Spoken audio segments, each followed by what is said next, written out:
Looking for a fast-charging, ultra-responsive stylus for your iPad? Meet the 2X Fast Charge Active Stylus Pen, designed for 2018 to 2025 Apple iPads. Take your creativity and productivity to the next level. Click the link in the video description to shop now on Amazon. Welcome to Charm Insider, where we dive into the latest scoop on your favorite TV shows and movies. You know, Amanda Peet's performance in Your Friends and Neighbors has been making waves. But what really stood out was that explosive fight scene between Mel and her friend Sam. We got a chance to chat with Peet about what inspired those scenes, and let me tell you, it's juicy. For Peet, playing Mel was all about embracing the chaos of her character's life. The rug was slowly getting pulled from under her, Peet says, recalling the moment when Mel's world begins to unravel in Season 1's penultimate episode. Then, it really got yanked. But what drives Mel's actions?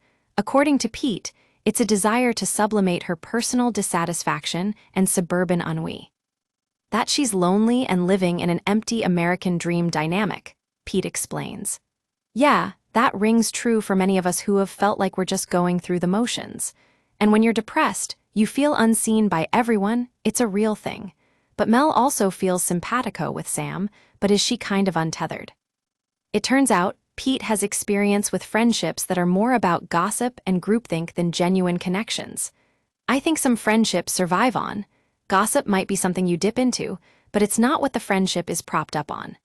Meanwhile, Mel's bond with Coop remains strong, even when she finds out he's involved in a murder. That scene was filmed with a stunt coordinator to ensure safety, but Peet had to completely let loose to get the emotion right. And it shows. The way she describes the fight scene as playful, yet emotionally raw is spot on. When we asked Peet about her mom's experience becoming single in her 50s, she said, "We're used to seeing that trope of the middle-aged divorcee who's on the couch with girlfriends every Saturday night or alone, drinking Chardonnay and fantasizing about dating." Tropper wanted to upend that narrative, instead showing Mel as a woman having great sex, doing just fine. It's a refreshing take. It really reminds Peet of John Cheever's classic American literature.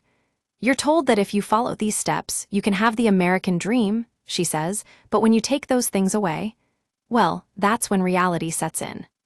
This show is saying something profound about our culture. We're all caught up in this idea of exceptionalism. We believe we'll always be above the fray, but the truth is, none of us are immune to it. And for Peet, it's clear that Mel and Coop's love story will continue to captivate audiences, even when faced with secrets and scandals. Amanda Peet says whether she believes Coop was involved in Sam's murder or not, she can't help herself. That attraction between them is still there, deep down. And if we're being honest, who wouldn't be drawn to John Hamm? Thanks for joining us on Charm Insider. We'll have more TV scoop and behind-the-scenes goodness coming up next time.